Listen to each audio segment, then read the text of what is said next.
الحمد لله والصلاة والسلام على رسول الله أما بعد islaamku wuxuu nagu guubaabiyey zawaajka iyo guurka waxa uuna ka dhigay cibaado qofka muslimkaa uu ugu dhowaaday rabbigii subxaanahu wa tacaala wuxuu kaloo ilaahay nooga dhigay wax aan danahayna ku gudano waxyaaba nafsadeenna ku jira ayaa jira oo watar ahoo aan ku gudanayna guurka annagoo weliba ugu dhowaanayna ilaahay qofkana ilaahay uu ka ajir siinayo subxaanahu wa tacaala sidaa darteed ayaa xadiid wuxuu tilmaamay qof allaala qofkii doonaya inuu ilaahay la kulmo طaahiran mutahiran asagoo ah falyataزawaj alxaraa'ir ha guursado weliba xaraa'irta dumarka ah ha guursado ee xorta ah su-aasha aan doonaya inaan caawa dhexdiina ku soo tuuro jawaabna aan idinka sugi doonaa waxay tahay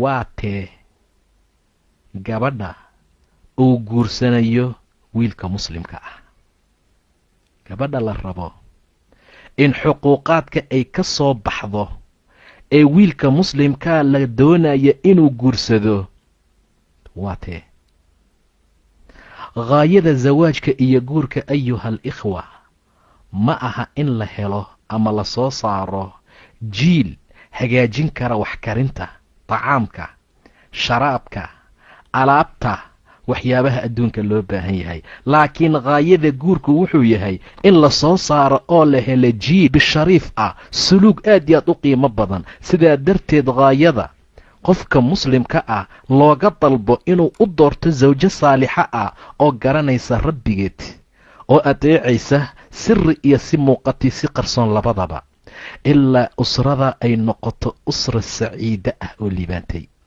qoyskaa uu noqdo qoys saciid ah oo ku xiran rabbigeed garanaysa ama garanaya xaqa rabbi uu ku leeyahay xuquuqaadka addoommadu ay leeyihiin sidaa darteed ayaa ilaahay subxaana wa tacaala asagoo nooga sheekaynaya nebi zakariya oo guursaday laakiin carruurtii ay ka soo daaheen asagoo rabbi baryaya wuxuu yidhi rabbi laa tadarnii fardan wa anta khayru alwaarifiin allow keligay ha iga tegin waayo inta wax dhaxasha adigaa u khayr badan ani iyo xaaskayga keliya ha naga tegin ilaahayow rabbiyow awlaadna sii waayo guriga haddii hooya iyo aabba keliya ay joogaan ciyaalna ay ka maqan yihiin weli raaxadii sidii loogu talagalay ma jirto ayadoo taa uu ka duulayo ayuu zakariya rabbi baryey oo yidhi rabbi laa tadarnii fardan wa anta khayru alwaarifiin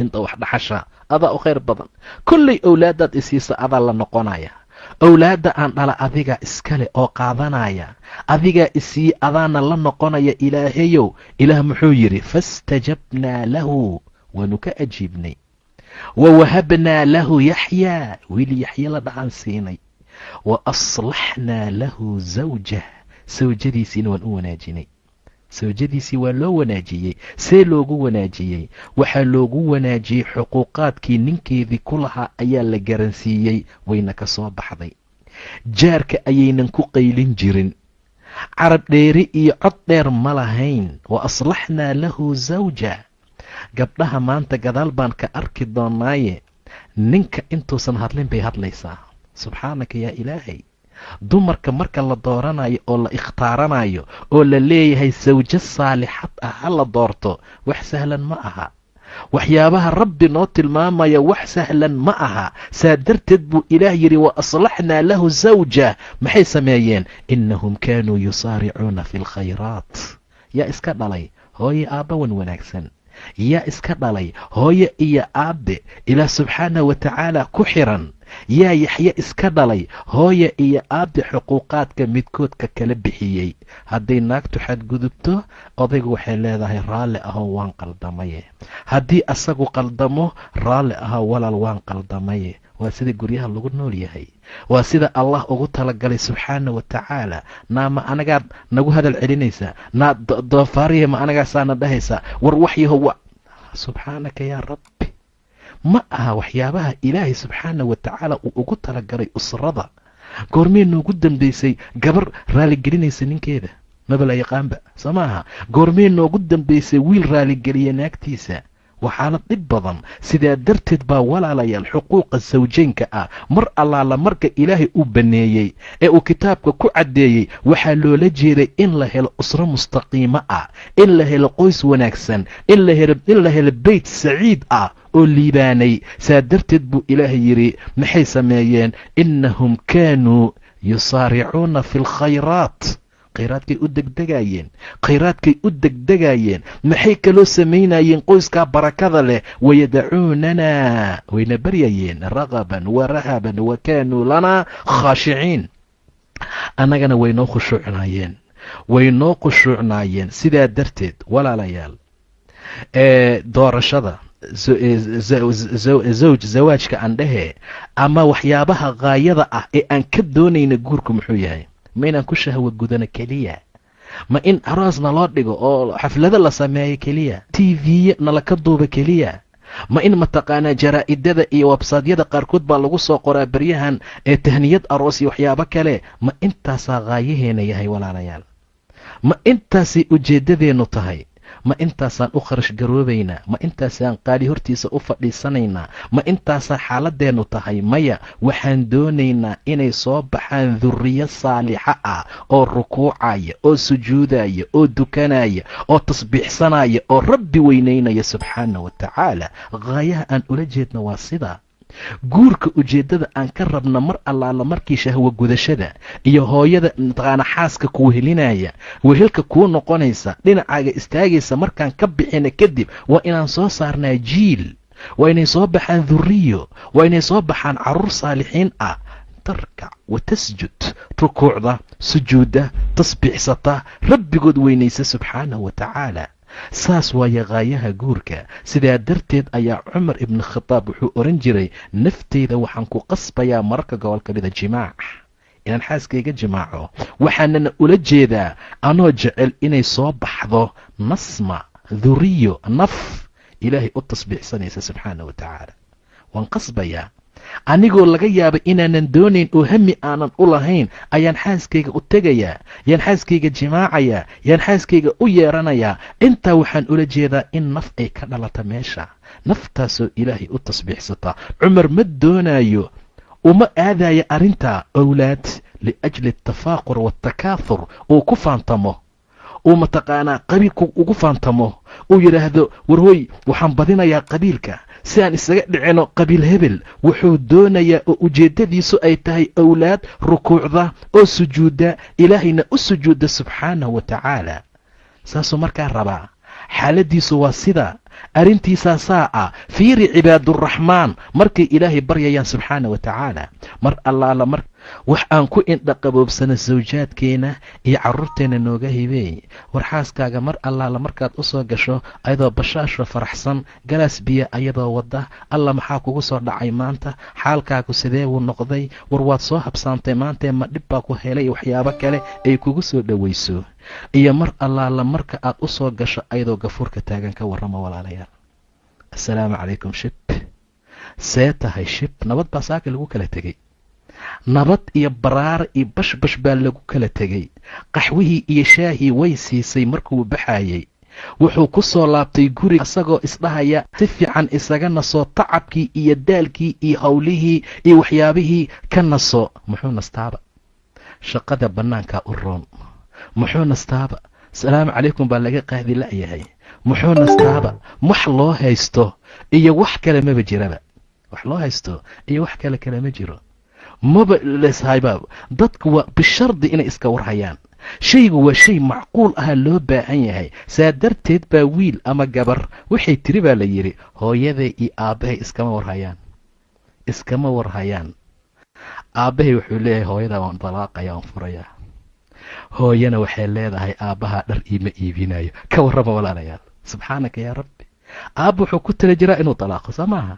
hooyo waxay leedahay beryahan dhar maba ii gaday waa maxay. maca daalika waa shay loo baahan yahay labada qofood in ay aad iyo aad isaga warhayaan, in xaaladdu ay noqoto xaalad muhiim ah. sidaa darteed zawjiya wax sahlan ma aha. rabbanaa hab lanaa min aswaajina waduriyaatina qurata acyunin, waxaan ku indhaqaboobsano. gurigii uunsiyaysan buu imaan, waa gabadha saalixadda ah ee qurato acyunkii lagu indhaqaboobsado.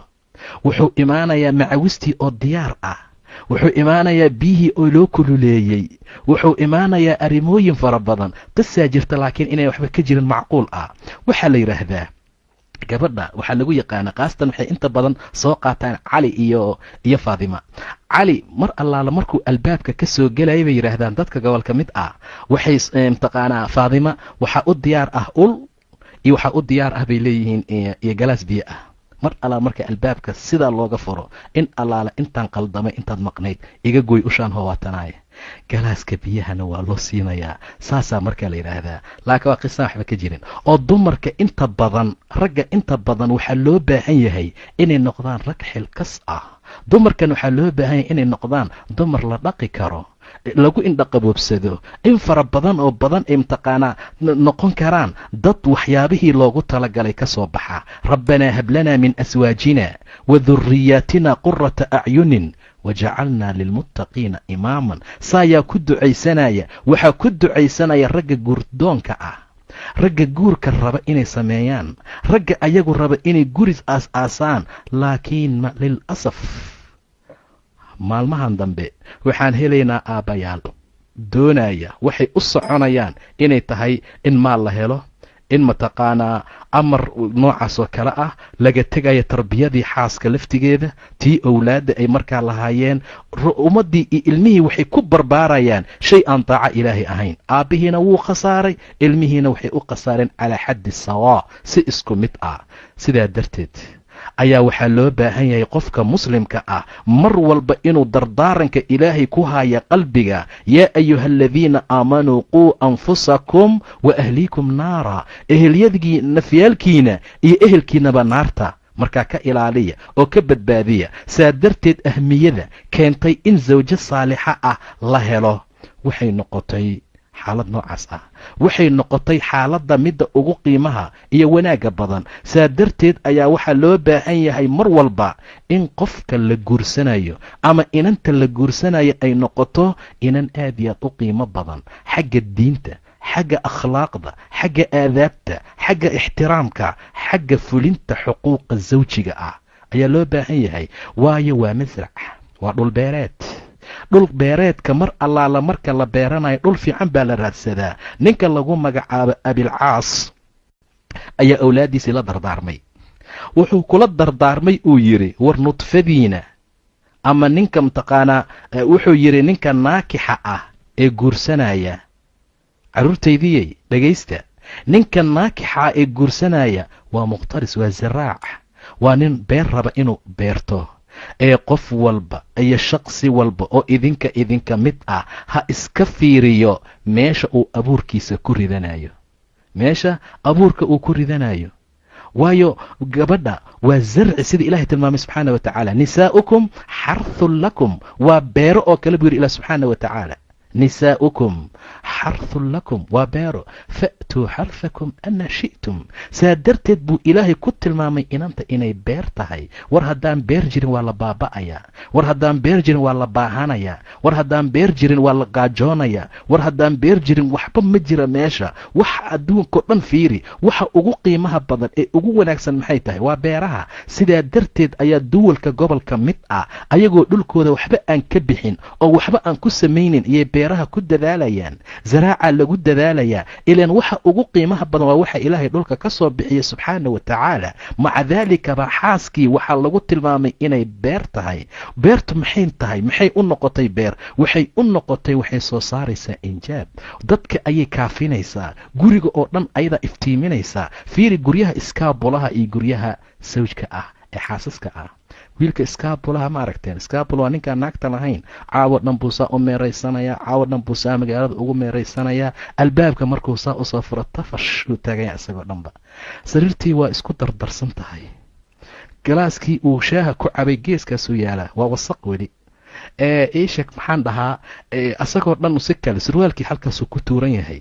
macnaha waa xayaata aan xayaato fiican ahayn, waa xayaataan wanaagsanayn, waa xayaato aan qiimo lahayn. haddaynan inani jirin oo ay xaas guriga joogin, ninka noocaasa dhibaatuu la kulmayaa. sidaa darteed baa iskaabulaha waxaa laga yaabaa inuu ka gaari waayo inuu sariirta goglo oo sideedii uu ku jifto berin uu kaga dhaqaaqo shaqo ku aado, saa dambe uu markaa ku soo noqdo. xayaato aan qiimo lahayn, xayaato aan wanaagsanayn ayaa lagu magacaabaa xayaatada.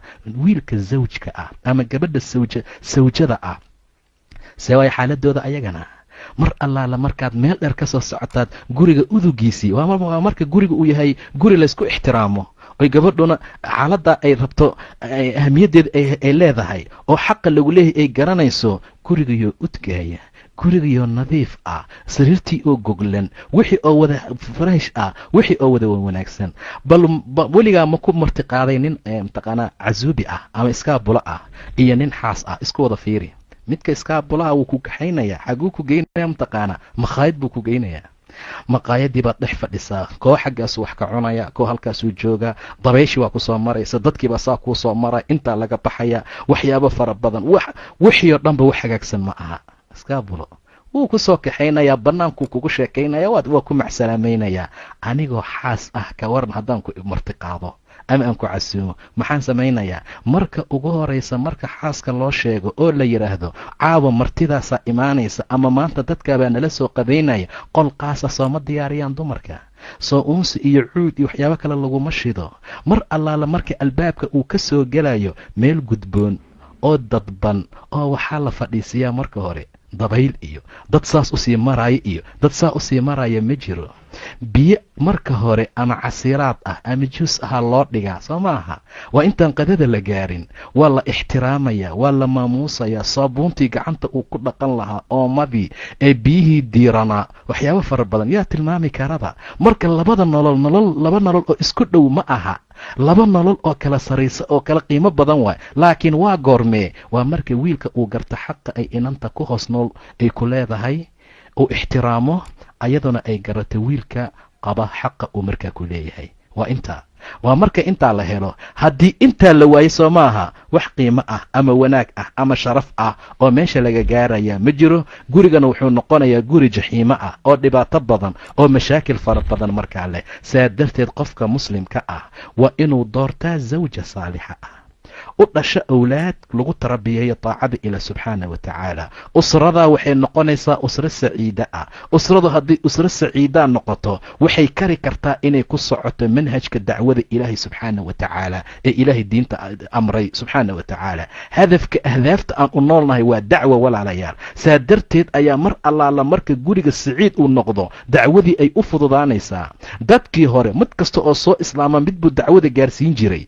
saasay anagu noo soo gaartay. haddii annagana aan ku socono dariiqa dadka naga dambeeyaan gaarsiinaynaa. haddaan sidaa yeelinna waxay noqonaysaa dhibaato iyo dad hadafkii loogu talagalay aan markaas samayn. walaalayaal, wiilkii gabadha markay isguursadaan, guurkuna uu u dhaco si islaami ah, waa la soo kaxaynayaa, guri baa laysku imaanayaa, soo maaha? guriga marka layskugu yimaado, gabadhii wax allaala waxay qarinaysay oo dabeecad xun oo dhan bannaanku u soo baxaya. xaqiiq wiilka wax kasta oo dabeecad xun uu qarinayna bannaankuu keenaya. maalmaha laysrabo iyo maalmaha laysku yimaado maxaa farqi u dhexeeya ma taqaanin? maalmaha laysrabo gabadha waxa ay jeceshahay ama wiilka uu jecel yahay bay kula hadashaa. wiilkana waxa asaga uu jecel yahay yuu gabadha kula hadlaa. cashaa loo keenaa dumarka gobolka mid ah, hadiyooyin baa suuqa looga soo qaadaa, saacad qaali ah baa loo keenaa. war markaaba lagaa helaya, maxaa lagaaga waayay markay xaaskaaga noqotay? maxaa lagaaga waayey markay xaaskaagu noqotay? waa su-aal meesha ku jirta. maxaa kalifay? waxaa kalifay ma yaqaanaba xuquuqdii sawjeenka, ma yaqaana dabeecaddu inay isbedeli doonto, ma oga inuu ilaahay yidhi. ilaahayna aayaadkiisa waxaa ka mid ah an khalaqa lakum min anfusikum aswaajan litaskunuu ilayha wajacala baynakum mawadatan waraxma. mawadada waa shahrul casalkaa loola jeedaa. waa inta laisku cusub yahay, waa inta ninka iyo naagtu ay isku cusub yihiin. waa mawado, waa naxariis. afkaa raashinka laysku geliyaa. ilahay baa u baneeyey subxaana wa tacaala. rasuulkaa ku tilmaamay macalqad raashin ah oo gacanta aad ku soo qaado oo afka xaaskaaga aad geliso in lagaa thawaabinayo. waa mawadda, waa laisjeclaanayaa. shaharku markuu dhammaado casarka ay ku magacaabeen, intaa ka bacdi cabbaar lasii joogo, xaqiiqdiaa soo baxaysa. maxaa lala soo baxayaa marka? raxmo, naxariis baa laiskula noolaanayaa. hadal ay og tahay inuu qaldan yahay bay ku dhihi kartaa gabadha marka gobol ka mid ah. hayaabin, mashaakil male, wax weyn ha u arkin, wax weyn ha u arkin. sababta waxa ay tahay raxmad baa bilaabatay. waxaa laga yaabaa mararka gobol ka mid a hadal ay ku dhahday inaad ka xanaaqdo, laakiin marka laysla socday oo weli meherka uusan dhicin, walaal ii dulqaado, war wax allaala waxaad idhahdo dul baan uleeyahay buu leeyahay. wax allaala waxaad idhahda saan baan ahay. haddaad i amarta inaan cirka iyo dhulka isku keeno, isku keenaya. haddaad saan yeesho waan waxaynaya. haddii gabdhihii sidaasaa lagu soo xerogeliyey. war sidii kusoo xerogeli, dhibaato ma jirtee, sidaa kusii wad haddana dhaqankeeda, xaalkeeda sidaa ha noqdo. ilaahay baa kaa thawaabinaya, ajirna ku siinaya subxaana wa tacaala. cumar ibni khitaab nin baa u yimid oo naagtiisa raba inuu ka dacwoodo. albaabka markuu saasoo arkay, ilan guryaheenoo kale fillooyinka iyo meelahan gabtaa ma ahayn, kor waa layska arki jiray mararka gobol ka mid ah. cumar radiallahu canhu meeshaasuu fadhiyaa baa la yidhi. baafaa hortiisa yaala, waa taqaana qastiga, baalka dharka lagu dhaqo, qamiis buu ku dhaqanayaa radiallahu canhu. saabuuntii saas ugu rugayaa. xaaskiisa geeskaasay fadhisaa, waxay soo tuuraysaa kal agtiisay kusoo dhacaysa, waa qaadaya, meel buu iska dhigayaa. waxay soo tuuraysaa kii moyga sheeg toonta iyo lagu tumi jiray, waa ku ag dhacaysaa, meeshaasuu dhigayaa. wax kastuu samaynayaa. arrintaas ayuu ku jiraa radiallahu tacaala canhu. dharkiisii asagaa mayranaya, asagaa mataqaanaa samaynaya. dhibkaasaa lagu sii haayaa. ilan waa dumar, kama aha xumaan, kama aha nacayb, kama aha waxyaabo kale, laakiin waa dabci, waa arrin ilaahay ku dabiciyey subxaana wa tacaala. ninkii intaa markuu arkayba waa iska laabtay, jawaab buu helay. jawaabtii uu raadinaya xaqiiq ahaan iyo bractical buu arkay, wuu iska noqday. cumar radiallahu canhu wuxuu yidhi ninkaa ii soo celiya, wallaahi adoonan sheegin ujeeddada aad lahayd inaadan dhaqaaqayn. naagtaan rabi buu yidhi inaan kaaga dacwoodo, dhibba igu haysaa. adaan ku arkay amiiruulmu'miniin oo sidaa ah. war doqon ha noqonina buu yidhi, waxaan waa dumar, waa jeex, waa nus, waa naaqisaatulcaqli. dhibaato fara badan baa ku furan. xaydka wax ka dhib badan ma laha. wallaahi dumarka gobol ka mid ah madaxay ku socdaan markuu xaydka u yimaado. wax ay samaynayaan iyo wax kale ma kala yaqaanaan. raashin uma dhadhamo, wax ma u fiicnaado, wax xaalkoodu ma aha, soo taa uma dulqaataan. raashinkii ciyaalkii dhalmadoodii iyo waxoodii oo kale waa dhib. annaga shahwaadkeenii ayaga ayay mataqaanaa dul saaran tahay, waa kulayl kale. intaasay naga hayaan oo dab oo naaray ku jiraane, makal ay nagu soo tuureen iyo war nacas yahow naga tag iyo ay ku dhaheen maa wax weyn ka dhigaysaa. nacas hadday ku dhahdo way ku ammaantay xaaskaaga, hadday waxyaabo kale kugu sheegto way ku ammaantay. waa taqdiir ay ku qadarinayso. ha u arkin dhibaato kale, wax kale ha u arkin, waayo waxbaa ku furan gabadha, mashiin baa u daaran, dhibaato fara badan baa ku sugan, waxyaabo badan baa dusheeda ah. sidaa darteed ayaa wiilka iyo gabadha markay guryaha isku yimaadaan waxaa loo baahan yahay inuu digtoonaado, ayaduna ay digtoonaato. waxaa loo baahan yahay gabadha saalixadda ah ee la doortay, ee wax allaala wixii dumar ah ee adduunkaa maraayay aad ka calfatay oo aad tiri tan waa mid allayle aan ilmahaygana ku aamini lahaa, reerkaygana aan ku aamini lahaa, nafteedana aan ku aamini lahaa. adigana aad tiri allaylehee ninka aan nin iiga dambaynin waa ninka noocaana. asagaaba laga yaabaaba 2 iyo 3 inuu ilaahay u baneeyey iyo 4. adigii wax laguu baneeyo kale ma jiro. adigaa kasii adag oo mataqaanaa ciriiri uga sii jiraa oo laga yaaba inaad dhahdo alla waa midkaan midkii aan lahaa, waa midka aad ka dooratay. saa darteed labadaas markay saasoo kale guriga isugu yimaadaan waxaa loo baahan yahay oo lagu soo baxayaa xuquuq azawjayn. xuquuqaa bilaabanaya, mid kasta kan kale xaq buu ku yeelanayaa. sidaa darteed ayaa waxaan u gelaynaa xuquuqdii sawjaynka, ninka iyo naagta isku lahaayeen. waxaanu ku hormaraynaa xaqa hooyada lagu leeyahay, waxaan ku hormaraynaa xaqa gabadha muslimadda lagu leeyahay. shalay waxaad ahayd foodley soo maaha, ama waxay yidhaahdaan dumarka ii sheeg dhoocil, ama waxay dhahaan wax noocaas oo kale ah yaad ahayd. xataa adigoo da'yar haddii lagu soo guursado waad ka baxday. foodle ma tihid, dhoocil ma tihid, waxaad noqotay gabar mas-uul ah, waxaad noqotay gabar nin maamulaysa. war ragga ma ujeedin nin kasta oo fiican naag fiican baa ka dambaysa wallaahi. nin kastoo isxarakaynaya oo bannaanka ku jeesjeesaya oo sarwaaladaa labisan oo kabaha quruxda badan xiran oo saas u soconaya magaalada yaa ka dambeeya mataqaanaa? gabar saalixad aha ka dambaysa, gabar wanaagsan baa ka dambaysa. war ragga gobol ka mid a qamiiska ku wasaqooba mana is oga. war ragga gobol ka mid ah kabaha kale noocay qaataan mana is oga. intaas waa dhibaato dumar, intaas waa naagaan saalixad ahayn. 3 qofkii lagu arsuqo waxaa lagu arsuqay shaqaawo iyo cadaab adduun iyo mid cadaab adduun. waa naag xun, waa mataqaanaa jaar xun, waa guri ciriiri ah sida rasuulku tilmaamay sal allahu alayh wasalam, sida nebigu tilmaamay. soomaalidu maxay dhaheen ama mahmaahda, caalamkoo dhan oo kula dagaalama waxaa kaaga dhib badan xaaskoo kula dagaalanta. gurigoo dhibaato kaa taala, waayo adduunka dhan ha kula dagaalamo. mashriqiisii maqribkiisi maxay kaa qaadayaan? haddii inan aad leedahayo ku dejiso, ku ilowsiiso, ku hurdisiiso, ku canasiiso, wax walba ku ilowsiinaysaa, maxaa kaa maqan? waxba. weligood ha qayliyaano, weligood wax kasta ha sameeyaano. nin kastoo fiican naag fiican baa ka dambaysa. nin kastoo saalixa waad aragtaan oo wanaagsan kuma gaarin wanaagga kartidiisa, xaasaa joogta.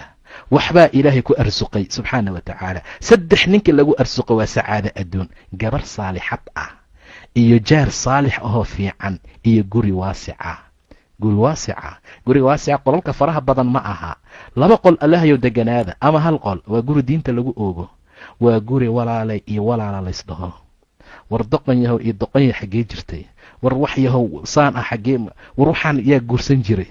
war waxaan xaggee iga soo gashay? war ma indhahan la'aa markaan tan guursanay? gurigii saasaa ciyaalka lagu dhalayaa maanta. saasaa maanta ciyaal lagu dhalaa. walaaley, alla ka cabsiga, is-ixtiraamka, hadalka fiican. markuu u yeeraya nebiga, caaisha muxuu dhihi jiray? yaa xumayraa tayare casey. waa hadalkan ugu fiican. magacba magaca ugu wanaagsan baa laysugu wici jiray, laakiin magacba magaca ugu xun baa maanta isugu wacnaa. magacba magaca ugu xun baa maanta laysugu wacaa. farta iskagala hadlaa ninka inaagtiisa maanta gobol ka mid a. suulka yaa la iskala hadlayaa. markuu u wacayana suulku ugu wacayaa ama ciyaalku u dirayaa. waayo wuu iskala weyn yahayba gabadhii. ayadii waxay leedahay ma isagoo saana anisaan ii geli kara, way iskala weyn tahay. haye adna isla weynow soo baaba meeshii ma aha.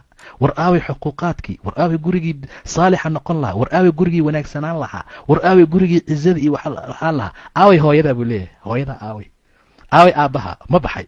xaaladda noocaas ah subxaanaka yaa ilaahay. war sidaa ma aha walaalayaal. war guri waxaa loogu talagalay laysku ixtiraamo, laysku qadariyo.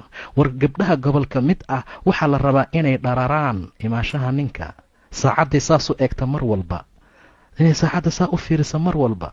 alla maxaa ku dhacay? alla si xaaladu tahay? alla maxaa soo qabsaday? ihtimaam qalbigeeda inuu ku weynaado, qalbiga ninkaaga qalbigaaga inuu ku weynaado. waayo markii qaswatu uxud ay dhacday, xamlata inay taan filaya gabar saxaabiyad ah yaa walaalkeed iyo mataqaanaa waxa lagu dilay, waa Muscab ibn Umayr xaaskiisa. waxaa lagu dilay 2 qofood dagaalkii. markaasaa loo yimid oo la yidhi adeerkaa waa la dilay, innaa lilaahi wa innaa ilayhi raajicuun bay tiri. markaasaa la yidhi aabbaha waa la dilay, innaa lilaahi wa innaa ilayhi raajicuun. markaasaa la yidhi walaalkaa waa la dilay, innaa lilaahi wa innaa ilayhi raajicuun. ninkaagiina waa la dilay. qaalat innaa lilaahi wa innaa ilayhi raajicuun. wasaaxat, markaasay qaylisay, ay barooratay. rasuulku meel dheer buu uga jeeday sal allahu alayh wasalam. muxuu yidhi ina azawja la zawjaha, ninka naagtiisa la bimakaan, makaan buu uga yaalaa, boos buu uga yaalaa buu dhahay nabiga sala allahu calayhi wasalam. aaway xaasaskeena boos ma uga naalnaa? qalbigooda qayb ma ku leenahay? ma degannahay? waa maya. haddaan cashayn waa isugu mid, way seexan. haddaan maqnaani, haddaan soo daahno waa isugu mide. furaha qaada mataqaanaa taala meel. xaaladahaasoo dhan ayaa markaa jira. saa darteed ayaa ilaahay subxaanahu wa tacaala ragga iyo dumarka mid kasta ka kale wuxuu uga dhigay libaas. hunna libaasun lakum wa antum libaasun lahunna. idinku labis baad u tihiin, ayaguna labis bay markaa idin yihiin. labis ayaad u tihiin, iyaguna labis bay idin yihiin. maanta labis layskuma aha. xaqiiqda marka la fiiriyo, guryaha burburka, dhibaatada, nacalada, qaylada, mashaakilka, buuqa, dagaalka, sawaxanka, isnacalada, isharaantiga, isqaylada, ishabaarka yaala haddaad aragto waa la tacajubayaa. dadkaanaba dad islaama maba dhehaysidba. guurkaanaba guur islaam ku salaysan maba dhehaysidba. mashaakilka meesha jira adkeynta iyo weynaantu markaa leeyahay. sidaa darteed walaaleel isqadariya, gabadha muslimadda ah mar allaala markay aqalka soo gasho waa mas-uul. waxay mas-uul ka tahay nin rag ah. nin rag ayay mas-uul ka tahay. ma og tihiin raggu inay xasili waayeen oo aad idinka xasiliseen? ma og tihiin aadan markii la abuuray inuu dooqay, uu wareeray oo wax xasiliyey wax dejiye la waayey, ilaa waxaa dejiyey qof haween ah. war dumaroo meel fiican baad joogtaan, war dumaroo hool weyn baad noo haysaane ha nagu soo jeesanina, in badanna noo dulqaata, in badanna dhaqanka noo hagaajiya, in badanna waxyaabaha aad ku tabanaysaan iyo waxyaabaha kale si wanaagsan oo diiniya ugu kala baxa. saasuu ilaahay amraya subxaana wa tacaala. aadan waa la khalqay. markii la khalqay kadib uu xasili waayey yuu ilaahay xaawuu abuuray subxaana wa tacaala. yaa aadam uskun anta wa zawjuka aljanna. xasli baa la yidhi adii zawjadaadaba jannada gala. wamin aayaatihi an khalaqa lakum min anfusikum aswaajan eesh litaskunuu ilayha. ma nin baa xasili karaa? wallahusan kombyuutar xafiis kaga shaqayn lahayn haddayna naag jiri lahayn. wallahusan gaari uu ku wadi lahayn qad sariica ama hayweyga ilaa inay naag jirta maahane. wallahusan wax kasta isku khasi lahaa haddaysan dumar markaa jirin. haddaysan dumar jirin lee waa waxa keliya ku xasili karo, waa waxa keliya dejin karaa, waa waxa keliya hagaajin karaa. saa darteed dumarka aad guursanaysaan dumar xilkas ah oo wanaagsan ka dhiga. taasuu ilaa kheyr iyo wanaag ku geenaya subxaana wa tacaala. xataa wuxuu ka hadlay rasuulka ridaaca, dumarka axmaqiinta ah yaynan idiin nuujinin hablihii ee ciyaalkiina. waayo waxbaa ka dhalanaya, wuxuu ku barbaarayaa oo cunuga uu ku caqliyooba uu ku koraa. waa radaaca, waa nugmada. sidaa darteed ayaa dumarka mar walba loo fiirsadaa. gabadha haddii kalaab laga soo guursaday, maanta maxaa laisku guursadaa? waxaa laisku guursadaa markii video lasoo duubo meel aroos ah oo waddan kale la geeyo, gabar ka dhex cayaaraysa, ka dhex boodboodaysa videogu ninkii arkayaa taa u calaamadaysanaya, ciddeedii buu raadinayaa. taasaa markaa guur ku dhacaa. haye gabar noocaas oo saas lagu guursaday, ilaah baan idinku dhaariyay, maxay noqon kartaa? ilaahan kugu dhaariyay saas wax ma u kicin kartaa? iska taa qiyaam inaad u kicisa iyo witri aad la tukatee. caaisha maxiri nebiga dadab buu ayaan anigana hortiisa mutacarid baan ku ahaa. mar allaala markuu leelka dhammeeyo witriga u dhiman yahay wuxuu i dhihi jiray quumi yaa caaisha, caaishay kac fa wutiri ila witri.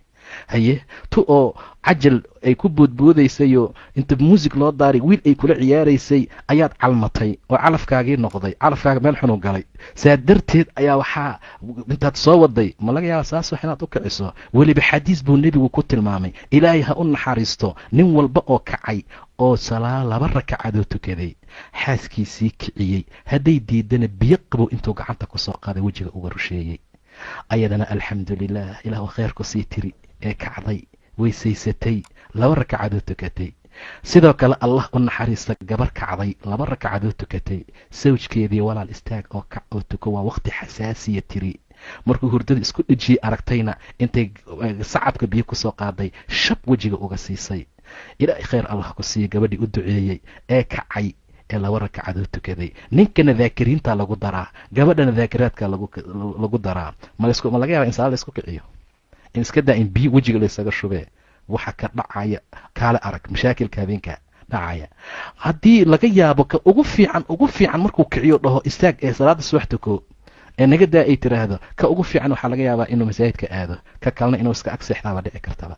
xaalkaas waa macnaha. saa darteed gabadha muslimadda ah ee lasoo guursaday ee guri la keensatay, walaalay ciyaalnimo iska daa, walaalay ayuutaan geli lahaa iska daa, walaalay dad fara badan baa jira oo ummadda dadka ku dira. waxaa dhici karta gabadh inaan dahab loo iibinin oo wiilku yidhaahdo walaal wax mahay gadaal aan kaaga iibina oo raali ku noqoto. war dumar fitno badan oo guryaha inay dumiyaan uun adduunka u joogaa jira.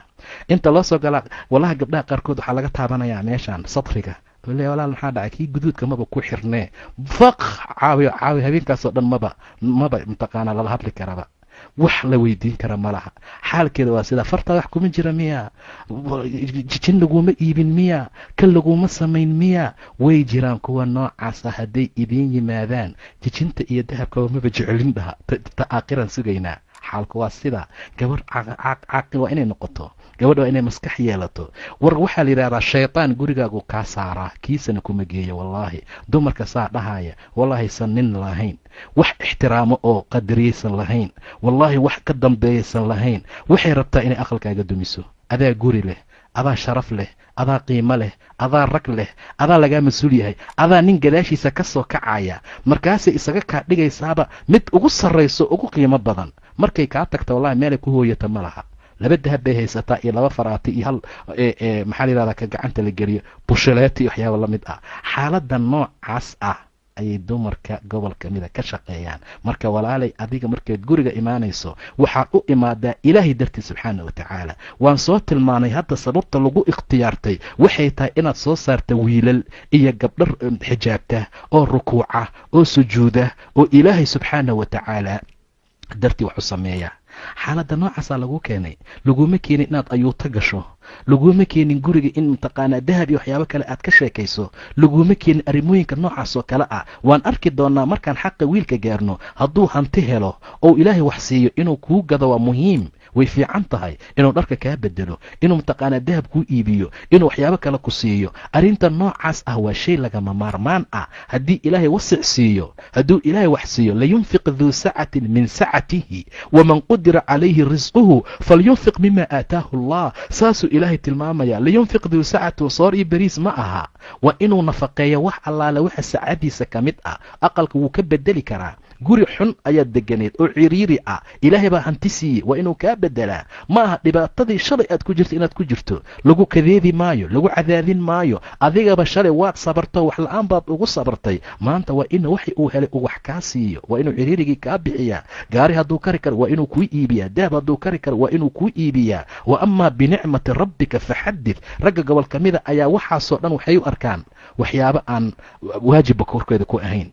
waxay maqleen bes waxaan adduunka waa laga saahidaa, adduunka saanaa laga dhigaa. markaasaa gabadhii baatigii loo iibiyey habeenkii arooska iyo bacweynihii habeenkii mataqaanaa la mehrinayey loo gaday weli wadataa, ay weli wadataa, ay weli sidataa, oo weli mataqaanaa aan ka baabi'in oo ka baaba'ay oo dusheeda saa ku ah. maca daalika khaad buu cunayaa, maca daalika sigaar buu cabaya, maca daalika qabiil buu wax ku bixinaya, maca daalika wuxuu bixinaya waxyaabo fara badan oo aan diinta islaamka wax ku ahayn. sidaa darteed ayaa ilaahay subxaanahu wa tacaala ragga wuxuu ugu talagalay nimcada ilaahay siiyey inay xusaan, wuxuu ugu talagalay nimcada ilaahay siiyey inay dumarkooda ka waxeeyaan, inay ka ixtiraamaan, inay ka ziineeyaan, inay mataqaanaa ciriiriga uga bixiyaan. xaaladda noocaas waa shay muhiim ah oo ilaahay ugu talagalay subxaanahu wa tacaala. maxaa ku filan qofka dembi inuu dayaco dadka xaqa quudkooda korkiisa xaquu markaa ku yahay. haddaba saa darteed gabadhaan weli la hadlayaa guriga la keenay. sababta aan aad ula hadlayo xuquuqaadkaan usii gudbi la-ahay waxay tahay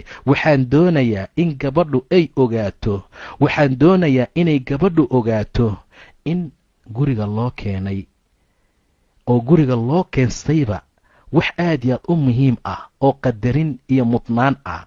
waayo ninkan wuu baxayaa, ninkan wuu maqnaanayaa, ilmihiisii baa lagugu aaminayaa, hantidiisaa lagugu aaminayaa, asagoo dhan baa isaga kaa aaminay. xaaladda noocaas marka waa inaad ogaataa ilaahay idinkii insha allahu tacaala. gabadha marka muslimadda markay arrintaa ogaato, xaqa ugu horeeya ee ugu weyn ee maanta laisku mari la-a maxay tahay? waa wujuubu taaca. in taaco ay waajib ku tahay inay ogaato, ninkaas inay ateecdo. wax allaala waxaan macaasi ilaahay ahayn, wax allaala waxaan macaasi ilaahay ahayn waa lagu ateecayaa. maanta waa midda laysaga hor imaanayo. ayadan waxay doonaysaa inay aroos aado, asagana ilmaha uu celiyo. sababaa dadkeena yurub jooga ayadu asagana wuxuu doonayaa inuu shaqadii ka yimaado oo xaaskiisa uu la istimtaaco, xaaskiisa iyo ciyaalkiisa uu dhex joogo. taasuu markaa jecel yahay. waxaan maqlay sida 8 ama 10 loo baxo yaa laga imaanayaa salaada subax marka la aadaamayo.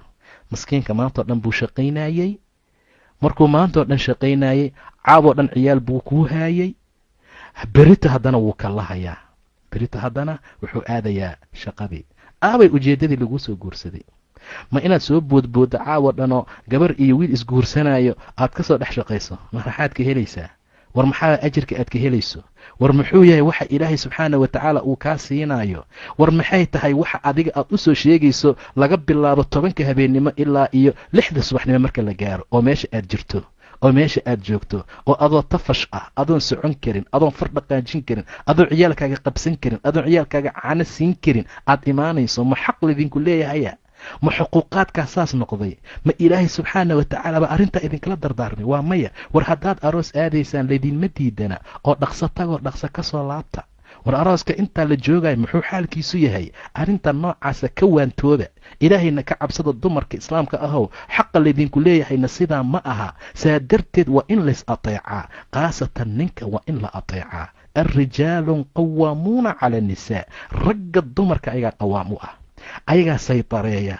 maxay uga sarreeyaan oo qawaam ay ku yihiin? wa bimaa fadala allah bacduhum calaa bacdin wa bimaa anfaquu min amwaalihim. waa fadliga iyo karaamada ilaahay ragga siiyey. fadligan ma aha fadliga xagga taqwada, gabadha iyo wiilka labadooda kii alla ka cabsi badan baa ilaahay u dhow oo sarreeya. laakiin kamaalkan la tilmaamayo iyo fadligan waa caqliga, waa garaadka, waa xoogga, waa kartida, waa maskaxda, waa dulqaadka. kaasaa loola jeedaa. ilan waa laga xoog badan yahay, waa laga maskax badan yahay, waa laga caqli badan yahay. xaaladahaasoo dhan buu ilaahay tilmaamay subxaana wa tacaala. bimaa fadala allah bacduhum calaa bacdin iyo wa bimaa anfaquu min amwaalihim. gabadha markay ku biisho waa dhib, say ku ateecda way adag tahay. saa darteed buu rasuulku oran jiray sala allahu calayh wasalam, dumarka hantiha ku raacina, xoolaha ku raacina. gabdhaha nin allaala ninkii xoola ku raaca way weynaanaysaa, macnaha waxay la imaanaysaa tuqyaan, waxay la imaanaysaa mutakabirnimo. sidaa darteed baa waxaa loo baahan yahay ragga inay ayaga saytareeyaan oo ay waxbixinta sameeyaan. waa wax lagugu adeeci karo, laakiin markay ayadu baxdo foyle baaga lacageed saxiixdo oo ay kiradiina kaa bixiso, surwaalkaaga iibiso, sida gabdhaha gobol ka mida qaadkii sigaarkan ayagaa iibiyee oo xaalka uu sidaa yahay, istaag haddii ku dhahdo waa inaad istaagtaa, marka fariis markay ku dhahdo waa inaad fadhiisataa, ciyaalka caanaha u qasyaa, sidaa yeelayaa, sokorta ha uga badinayaa markay ku dhahdana waa inaad ogolaataa. lee wixii lagugu adeeci lahaa iyo wixii lagugu samayn lahaa oo wixii dumarka ay kugu adeeci lahaayeen baa ayaga markaa u wareegay. ilaahay been ma sheegin. wa bimaa anfaquu min amwaalihim, maalka ay ku nafaqaynayaan buu dhahay ilaahay subxaana wa tacaala. sidaa darteed dumarka hantidooda inta layska ilaalin kara waa in layska ilaaliyaa. waa in koodana aad u dhaaftaa, kaagan aad ugu dartaa. inta badan maxaa laysku laayaa ragga, khaasatan in badan haddaan idinla hadlo dadkiina banaayaha ku maqan, maxaa laysku laayaa? lacagta gaalada ay ka timaan soomaa, sabreed maa la yidhahdaa, maaqan waxyaabaha kale, waxa laysku furo, waxa laysku dhibaateeyo, waxa laysku maakileeyo. hooyadii baa loo diraa iyo hooyaday baa loo diraya, aabbahay baa loo diraya, aabbaha baa loo diraya. intay ka dhacday anaa xaq u leh, anaa iri, ninka wuu ifuray may dhihin, anaa iri, anaa saxiixay, anaa kana. xaalkaasaa dhibaatada keenay. guri islaam saa ma loogu talagelin, guri islaam saa looguma talagelin. sidaa darteed baa gabdhaha muslimaadka waxaan in badan u dardaarmayaa walaalayaal, waxaan waa adduun. maanta adduun baa la joogaa. ninkaaga ogow waa jannadaada ama naartaada, jannadaadii ama naartaada. gabar walba oo dhimata buu dhahay nebiga sala allahu calayhi wasalam, gabar walba oo dhimata zawjkeedana uu raali ka yahay sala allahu calayh wasalam. si fiican u dhagaysta, zawjkeedana uu raali u yahay, jannada ilaahayay gelaysaa subxaana wa tacaala. jannada ilaahay ayay gelaysaa. iska ateeca walaalayaal. wixii macaasi ilaahay waa gooni, waxaan adduunka waa laysku ateecaa. war adduun iyo ummad iyo dowladi kala dambayn bay ku sugan tahay. guri hadduusan kala dambayn jirin burbur buu u dhow yahay. hala kala dambeeyo, halays ixtiraamo. hadhow anigana wiilasha waan la hadli doonaa. burjawaasinimo iyo tigtatorinimo ma aha waxyaabaha, laakiin gabadha muslimadda ahay adaan caawa kula hadlayaaye ateec, oo ilaahay subxaanahu wa tacaala baa ku amray. ilaahay baa ku amray subxaanahu wa tacaala in amarka looga dambeeya ragga. wa bimaa anfaquu min amwaalihim. intaa wixii ka dambeeya gabadha muslimadda ah ee ilaahay subxaana wa tacaala diintii iimaanka ku manaystay, waxaa lagama maarmaan ah inay ninka u samirto. maxay kugu samraysaa? gacan tabardari hadday timaado. maxaad ugu sabraysaa? waxyaaba hadday yimaadaan. ilaan adduunkan maalinta waa la haystaa, maalinna waa la waayaa. maalinta la helo haddii ninkaagii noqdo, maalinta la waayana aad talaaq codsato, ayada laftigeeda dhibaatadeeday leedahay. gabdhihii saxaabiyaadka ah aad bay u sabreen. waxay ku sabri jireen ciriiri iyo dhibaato. ninka lagu magacaabo Sacad ibnu Cumayr, mar allaala markii Cumar uu u yeeray ee Cumar uu u yimid, maxaa la siiyey? waxaa la siiyey 60 suus oo badar ah ama shaciir ah iyo 2 maro. 2 maro. u fiiriya qisada cajiibkeeda. qaado ayuu yidhi. Saciid muxuu yidhi, ama Sacad ibnu Cumayr wuxuu yidhi, aniga 60 suun ee badarkaa ma qaadanayo. sababtu waxay tahay 2 koon baan cidda uga soo tegay buu yidhi. 2 koonbo cimri aan ku cunno ilaahay hana siiyo. inta aan sii cunaynana ilaahayna nama mooga subxaana wa tacaala. laakiin 2 maro waan kaa qaadaa. 2 maro cumar waan kaa qaadayaa. xaaskaygaan u geynaa buu yidhi. fulaana waa xaaskiisa. maradii qabtaa ku caddaaday. maradii ay qabtaa ku go'go'day. maradii ay qabtaa waxay ku bedelata ay la'dahay. cumaro waan kaa qaadayaa. 2 maro xaaskaan u geynaa. amaa soortan soo maaha iyo badarkan aniga ma rabi buu yidhi. ilahay baana deeqaya subxaana wa tacaala. way u sabraysaa, way joogtaa, way mtaqaanaa degan tahay. xaaladdu waa sidaa. dhibaatadaa waxay og tahay adduunka si kastoo loo dhibaatoodo, daarta aakhiro tilka daaru alaakhirati najcaluhaa liladiina laa yuriiduuna culuwan fi اlardi walaa fasaadan waalcaaqibatu lilmuttaqiin. daarta aakhira waxaan u samaynay buu yidhi ilaahay, liladiina laa yuriiduuna culuwan, dadka culwi iyo isqaadqaad iyo iskorkoryeel iyo aan markaa doonaynin, fasaadna aan markaa rabin. caaqibadana dadka muttaqiinta markaa iska leh. walaalay, taqwada haddaad ku dadaasho ciribtasan adaa iska leh. xariirtii jannaaduu ilaahay kugu qurxinaya subxaana wa tacaala. dahabkii jannaad buu ilaahay kugu qurxinaya. ha iloobin, qalbigaaga geli, rabbigaa ku xirnow, ilaahay subxaana wa tacaala ka baq. kan adduunka haddaad heshay haddaadan helinba ha u aabayeelin. maalintaad heshana xiro, maalintaad weysana ka dhaqaaq. waxaad uga dhaqaaqaysaa wax kale oo aad u qiimo badan baa markaa kaa horeeya. marka sidaa darteed gabadha muslimadda ahay samir. 2 xaas buu nebi ismaaciil guursaday oo midba mid aabbihii ka furay. mar allaala markii aabba yimid ee la yidhi naa maxaad cuntaan, waxay ku jawaabtay oo ay tiri waxaan ku noolnahay dhib iyo rafaad iyo mashaakil. alla baahi, alla anagaa go'nay, ma anagaaba noolba dhimanay. khayle meeshii ka baxday.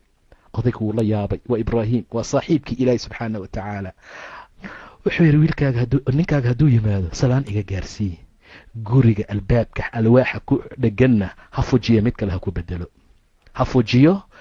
ha ku bedelo. wuu yimid. oday baa ii yimid bay tiri, gar weyn lahoo saa ii saas u yaala. muxuu ku yidhi? sidaa buu i yidhi. maxaa tiri? saabaan ugu jawaabay. muxuu kuu dardaarmay? albaabka wax ka bedel baa lagu yidhi. inti taariqa buu yidhi, waad furan tahay, ord gurigiina aad. waad furan tahay. maxaa loo furay? ma salaad la'aana? maxaa loo furay? ma xijaab la'aana? maxaa loo furay? maya waa ashtako. ilaahay bay ka eed sheegatay subxaana wa tacaala. miyay oran weysay alxamdu lilah, ilaahay baa mahad iskale, dharag iyo waxaan ku jirnaa, ilaahay mahadi. miyay oran weysay xaalad noocaas oo kale ah? sheegasho ashtako, dhibaato, ilaahay ka eed sheegasho. wiilka subaxii buu baxayaa ismaaciil, duurkaasuu aadayaa, hilib buu u keenayaa, biyaa loo keenayaa, wixii bay cunaysaa, haddana waa ishtakoonaysaa. tukaluu guursaday. noloshii waxba iskama bedelin. wuu yimid odaygii. muxuu kuu dardaarmay? waa la weydiiyey. nimcaan ku noolnahay bay tiri. hadduu yimaado odayga iigu salaan bay tiri. albaabka alwaaxuu ku dhejiyeyna 3 musbaar ha kusii dhejiyo, macnaha sii adkeeyo catabada. markaasaa la yidhi haye maxaa mataqaanaa xaalku yahay, see xaaladdu tahay? markaasay tiri odaygaasa iimisaasna wuu ii dardaarmay. gabar wanaagsan baa taa yidhi, gurigaaga dhaqo. marka dumarow ilaahay ka cabsada subxaana wa tacaala. ashtakada dhibaato badan ayay leedahay. sheegashada dhibaato fara badan bay leedahay. inkastoo ragga maanta jooga rag laga sheegtay ay yihiin, wuu baxay, wuu maqan yahay. taleefonna lagama hayo, asagiina lama hayo, gacanna lagama hayo, dollarna lagama hayo, dadnina lagama hayo. wax laga hayaa ma jiro. gadaal baan ka hadli doonaa haddii ilahay idmo subxaana wa tacaala. laakiin idinka xaqa laydinku leeyahay ka soo baxa. idinka ilaahay subxaana wa tacaala agtiisa khayr iyo wanaag ka hormarsada. rasuulku wuxuu yidhi, dumar waxaa u khayr badan midda marka la eega ku farax gelisaa. khayru nisaa, waxaa u fiican dumar midda markaad eegtana ku farax gelisaa. marka aad amartana amarkaaga qaadataa. marka aad maqan tahayna nafteeda iyo maalkaaga ilaalisa buu dhahay nebiga sala allahu calayhi wasalam. markaad saa u fiiriso inaad ka jeesato wallahi ku qaban mayso gabdhaha gobolka mid ah, xaasaska gobolka midaan dhihi lahaa. ninkeeda markuu saas u eego subxaanaka yaa rabbi. sidaa darteed athar baa tilmaanta markay saas isku eegaan oo ay in badan is eegaan naxariis inay kusoo daadanayso, naxariistii ilaahay. waa la kala jeestaa baante ilan saaga dhana waxaa laisku dagaalay kunkii ceerta lagu soo qaaday, shalay dhan baa laisdagaalayay, darad baa laisku qabsaday, saa anaa yeelaya saa anaa yeelaya. ninkiina barkintiisa waa dhinacaa midig buu ujeedaa, ayadana bidix bay ujeedaa. bal sida uu ilaahay u hadlaya fiiriya subxaana wa tacaala. sidaa darteed buu xadiis kale ku yidhi nebiga sal allau alayh wasalam, gabar walba oo 5 salaadood tukata oo muslimad ah ee ramadaankana soonta, ninkeedana adeecda, farjigeedana ilaalisa, 8 jana albaabeed inta loo ballaqala dhaha teed doonaysaa, teed ka galaysaa, warteed rabtaa, idan weji bashaashnimona lagu qaabila ragga waa xaq lagu leeyahay gabadha muslimadda ah. weji fiicanoo furfuran, war wiilka ha soo hiloobo. ragga laga yaabo dumarka labaad guursanaya waxaa kalifi karaa adiga, waad ka celin kartaa jaanib kasta haddaad ka qanciso, jaanib walka aad maqsuud kaga dhigto. muxuu kaga baahan gabar kalaba? laakiin mar allaala marka gurigaaga wasaq yahay, marka xildhiga oo jiifka la gaaro aad ilmaha caano siinteeda aadaysid, mar allaala marka labin asaga loo sheekay aad jikada gelaysid oo aad hilibkii waxyaaba gogoyn aad gelayso, marka waxyaaba imaanaya ukhti. saa darteed walaalayaal in badan fiiriya oo aad iyo aad u dadaala in allaala inta aad dadaali kartaan. kalsoonaanta, weji bashaashnimada waa xaaladda ugu muhiimsan ee ilaahay subxaana wa tacaala sawjeenka uu dhex yeelo. weji furfuran. maxaa loo ogolaaday mataqaanin? wiilka salaada cishaa'iga kadib in la seexda ayaa nabigu uu tilmaamay. in la hadlaa mamnuuca ilaa dadka wacdi iyo diin isku sheegaya maahane, ilaa marti kuu timid oo aad u sheekaynaysa maahane. ta saddexaad mataqaaniin waa ninka naagtiisa sheekada uu u sheekeeyo iyo gabadha sheekada ay ninkeeda u sheekayto. inaana kala dharkin baa la rabaa. allah sidii laysku dhahayo maantoona layskugu dhiidhiibaya sheekada. waxaa la rabaa waqti la hurdayba in la garan waayo, waqti la hurdayba in la garan waayo. sidaa darteed baa guriga qiimihiisa iyo wanaagiisa iyo sharaftiisai arrintaa ku jirtaa. guryaheennii maanta nalal kasta waa lagu dhajiyey, guryaheennii maanta alaab kasta waa la keenay. sariirtaan ku seexanayn waa sariir jiirooni ah, joodariga saaran subxaana allah, haddaan salaadaas wax kacno waayaba iska daaliil inaan u kacnee. suulida iska daa waxaad moodaysaa qolkii fadhiga, hadda ka horaan tilmaannay. maca daalika waa la dhaqmi la'yahay. maxaa kalifay? waa la dhaqmi la'yahay. caw ayaa kor ka saarneed baa la yidhi saxaabada gurigooda. roobka markuu yimaado wuu soo daadanayaa. nebi maxamed gurigiisa joodariyaa yeelay, caloosha liif baa laga geliyey qumbe. maca daalika kaalay sida loo dhaqmaya arag, sida qaylo la-aanta arag, gurya la-aanta arag, walaal iyo walaalo ayaa layskula hadlayaa, akhii iyo ukhti ayaa layskula hadlayaa. maanta berit wixii lagu quraacan lahaa guriga ma yaalo, annagana tallaagadaa noo buuxda. allow yaa qof kasta caaw inta gurigiisa taga fiiriya talada waxa ku jira. walaa jikin aan ka maqnayn, walaa samaaki baan ka maqnayn ama kalluun, walaa hilib aan ka maqnayn. mise been baan sheegaynaa ilaa in yar maahane. maca daalika waa la dhaqmi la'yahay. maca daalika ninkii wax xariisan yahay oo gafuurkuu taagaya, inantii la hadli maayo. ayadii meeshaasi la xanaaqsan tahay, gabadhii meeshaasay ka xanaaqsan tahay, wiilkii meeshaasuu ka xanaaqsan yahay. ma taqaanin sababta, ma naqaano habka laysku dhaqmo. waa nin kasta waa la guursadaa buu maqlay, waa laisguursaday, waa la guursadaa bes. alla qaaligii aawi wax isku meherin lahaa, meeq waay meherkaaga? waa intaa dhag waa la kala meheriyey, saasaa guriga lagu yimid. maca daalika lama yaqaano see laysugu dulqaataa. maxaa xaqo ani laygu leeyahay ma garanayo. maskiintan hoosteeda ku nool maxaa xaqa igu leedahay ma aqaano. wiilkan isoo guursaday ee guriga yimid muxuu xaq igu leeyahay ma taqaana. inantii muslimadda ahayd, dhibka meesha ka jira waa dhib aad iyo aad u weyn. dhibka meesha ka jira waa dhib aad iyo aad u adag, waa dhib aad iyo aad u adag. sidaa darteed ayaa wiil kasta oo muslim ah gadaalanka arki doonaaye, gabdhaha muslimaadka ah bashaashnimo la imaada, firfircooni la imaada, war daxig iyo qosol iska keena xataa hadduusan idin haynin. raggaa lagu soo jiitaa. ragga rasuulka sala allahu calayhi wasalam wuxuu ku tilmaamay mar allaala markii la tilmaamahay nin xaasim ah oo go-aan fiican leh oo go-aan sare leh, laakiin ay naagi ka adkaan karto, ay naagi ka adkaan karto. xaaladaasa markaa lagu tilmaamay. marka sidaa darteed taasna waa xaq kale oo gabadha muslimadda lagu leeyahay. arrimaha kale waxaa ka mid a tamkiin azawj min alistimtaac, inay suuragal noqoto sawjka inuu ku istimtaaco xaaskiisa. maxaa loo guursaday? addunya mataac wa khayru lmataac almar'atu asaalixa. adduunkoo idil waa mataac buu dhahay nabiga sal alla alayh wasalam. adduunkoo dhan waa raaxo, laakiin raaxadiisa waxaa u khayr badan hal gabaroo saalixadoo ilaahay kaa siiya subxaana wa tacaala. walaa xoolo walaa dahab walaa wax kale, hal gabaroo cajiib leh. subxaanaka yaa ilaah. markay kula hadlaysa hoos eegaysaa, mar allaala markaad amarta isla markii amarka qaadanaysaa. markaad aqalka usoo gasho ayadoo sujuudsan baad usoo gelaysaa, ayadoo qur'aan akhrinaysaad usoo gelaysaa, ayadoo ilmaha weylilikulli iyo tabad meelaha ay marayaan u meerinaysaad usoo gelaysaa. mar'a saalixa faasaalixaatun qaanitaatun xaafidaatun lilgaybi bima xafida allah, sida ilaahay u ammaanay subxaana wa tacaala. alla yaa taa heli kara? alla xaggay ku jirtaa? alla xaggee laga heli karaa maanta? say xaaladdu tahay? saa haddii la helo oo arrintaa ay dhacdo oo arrintaa mataqaanaa hirgasho, guriga waa lagu guulaysanayaa. sidaa darteed ayuu rasuulku yidhi sala allahu calayhi wasalam, gabar kasta oo ninkeeda u yeerta, uguna yeerta firaashka waa jiifka, oo xaaladiisu ay noqoto asagoo ka doonaya nafteeda oo ay diido, habeenkaa way baryaysaa isagoo khadbaana uu baryo, malaa'igtaa lacanadaysa ilaa ay ka waabariisato. riwaayad kale ilaa ay ka raali geliso. riwaayad kale macbuudka samada ku jira saaqid u ah oo u caraysan ilaa ay ka raali gelisa buu dhahay rasuulka sala allahu calayh wasalam. war gabari hadday ninkeeda uu u yeerto, firaashka uu ugu wacdo, ha ajiibto wa in kaanat cala tanuur, jika muufadaba ha ku jirta buu dhahay nebiga.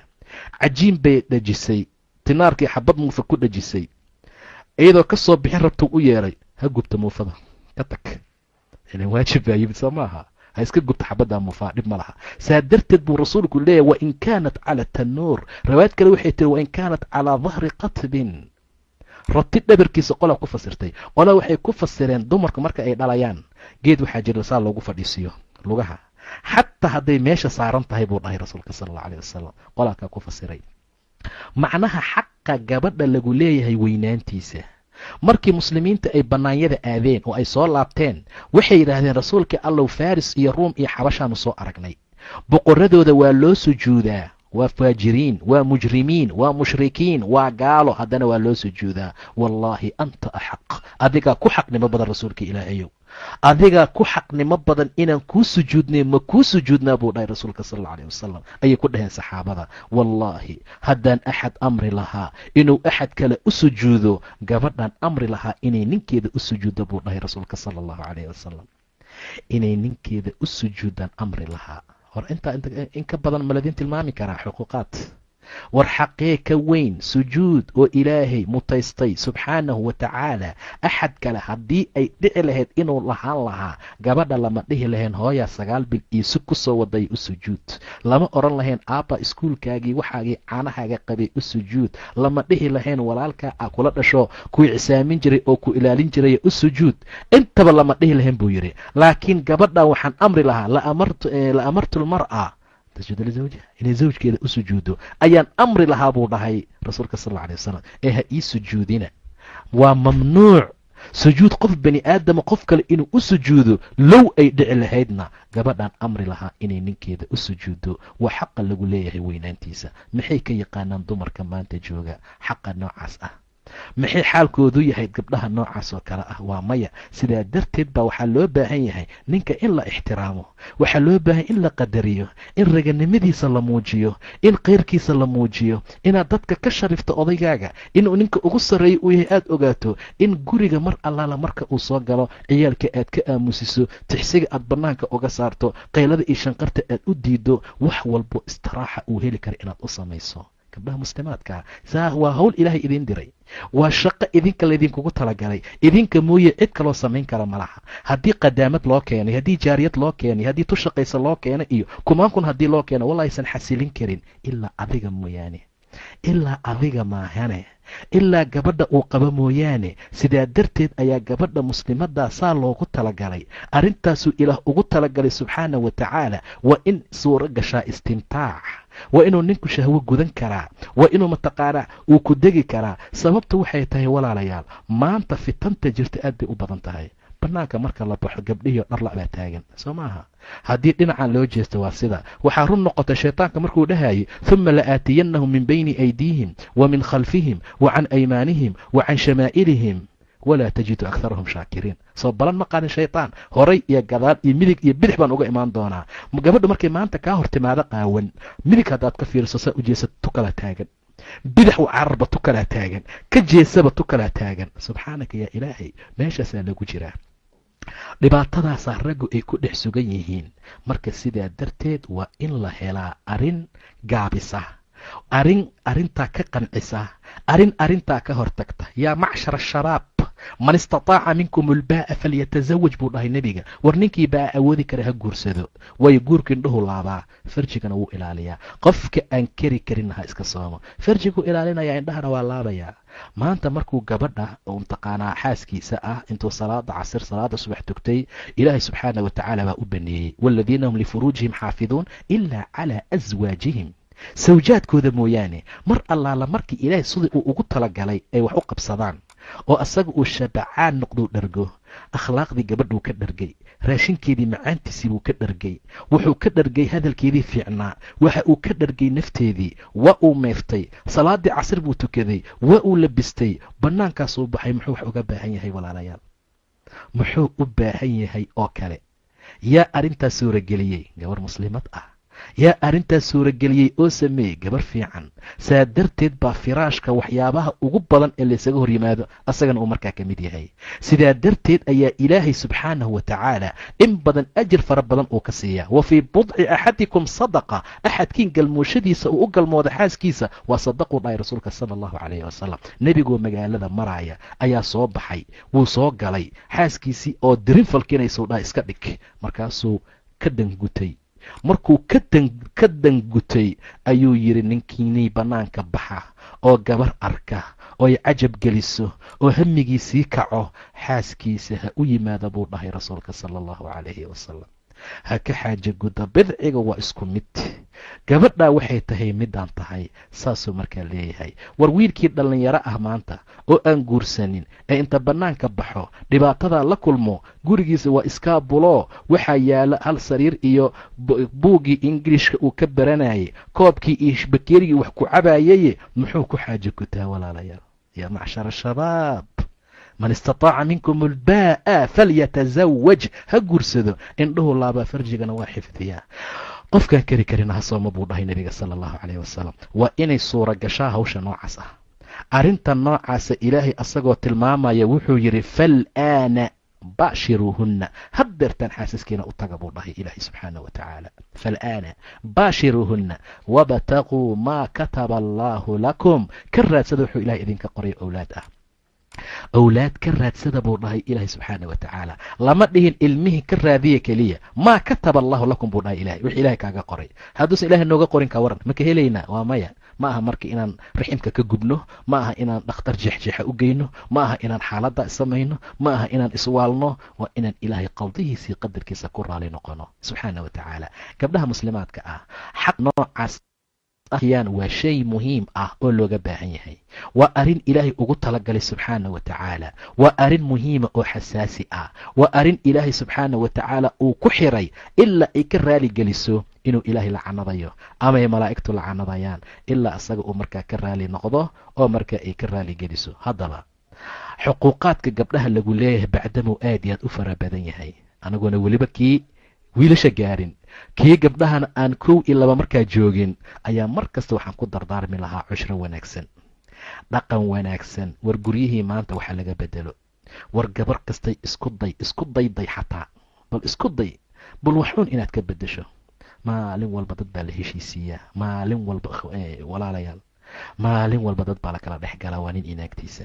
lee maxaa dhacay? maxaa laydin dhexgelayaa? maxaa laydiin heshiisiinayaa? maxaa sirtiina loo ogaanayaa? maxaad tahday iyo maxaa samaysan loo dhahayaa? walaalayaal, idinka wixiina xalista. dhihi maayo laysma qabanaayo, waa la isgaarayaa. dhib waa dhici karaa, mashaakil wuu imaan karaa, waa la isgaari jiray. markaan xaqa wiilasha gaaraan arki doonaa. cali bni abi taalib faadimo wuu ka xanaaqay maalin, inta uu iska baxo masaajidka jiiftay, ma dhadharbaaxin, ma garaacin, ma laadin, ma haraantinin, ma caayin, biyo kulul kuma shubin, galaaskii wuxuu watay madaxa ugama dhufanin gabadha. aayar buu iska tegey, masaajidkuu iska jiiftay. nebi moxamed baa u yimid sala allahu calayhi wasalam guriga faaduma.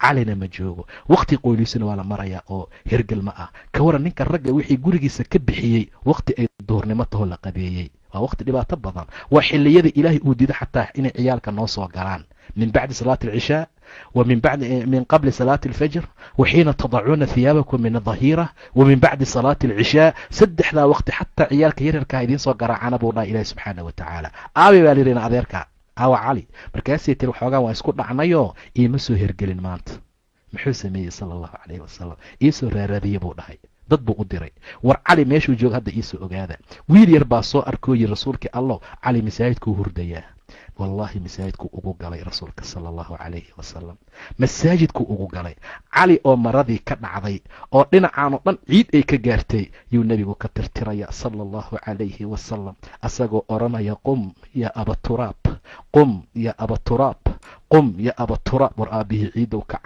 war aabbihii ciidow kac abaturaabba aad baan u jeclaa buu dhahay cali radia allahu tacaala canhu waa la soo kaxiyey gurigiisa la keenay intaa mushkila way dhammaatay waxay soo faagfaagaysaa 3 sano ka hor dhibkii la gaarsiiyey maanta haddii laysku dhaco oo lagu keeno oo islaax la sameeyo maya maalintii wiilkii aan dhalayay oo hadda waa cunug socda oo mataqaanaa iskuul dhigata dugsi dhex maraya ay leedahay maalintii cunugaas dhalayo saas yeelay maalintii kaas dhalayo saas yeelay maalintii subxaanaka yaa rabbi intaha almushkila way dhammaatay xaaladii waxaa liyi rasuulka laftiisa rasuulka iyo caaisha way isku dhaceen abubakar baa yimid markaasay yidhaahdeen kaalena kala garsoor bal abubakarow ilaaha ku keenaye ani iyo gabadhaadaan isku dhacsannahay rasuulka sala allahu calayh wasalam abubakar meeshaa lasoo fadhiisiiyey oo la yidhi uu yidhi rasuulka ilaahay kaalena kala dhexdhexaaday intaa wixii ka dambeeyey wuxuu yidhi rasuulka caaishay ma hadlaysaa mase ma hadlayaa yaa dhahay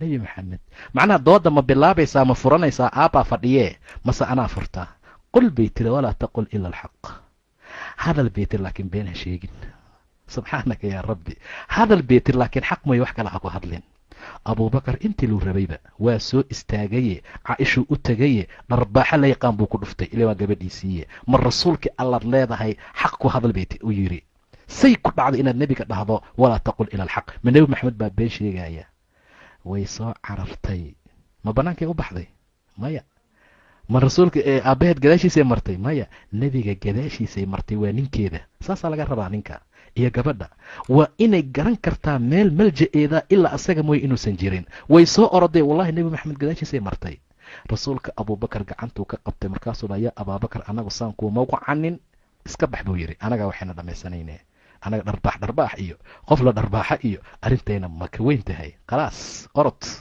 bax ukhruj bax yaa abubakar sababtu waxay tahay xaaladooda ayaa dhammaystay saasaa loo baahan yahay maba dhammaadaba colkeena anaga colka ninka iyo naagta isqaba ilaa soomaali ay tiri colna ma aha heshiisna ma aha war haddaadan heshiis ahayn maxaad iskula joogtaan colna ma ahan heshiisna ma ahan sariirta unbaa heshiis lagu yahay inta kale soo ma aha waa col lalama hadlo wax laiskuma darsado wax laiskuma waxeeyo nin iyo naagtiisaad arkaysaa warqad isku qoraaya warqad biilka ii dhaaf sariirtaa loo saaraya soo maaha ninka wuu imaana u akhrisanaya meesha uu dhigaya isagana cunuga ayaa jiran dhakhtar buu u baahan yahay warqad baa lagu qorayaa meeshaa la saaraya wuu imaanayaa dhakhtar hebel gey lacagta meesha saaraya heerkaasaa maanta la maraya haddaanana laga bixin oo arrintaa la iska daynin mashaakilka waa sii badanayaa xaqiiqaadka gabdhaha inta noo dhimanna mawduuca dambaanu ka dhamaystiran doonaa ka gadaalna raggaana u geli doona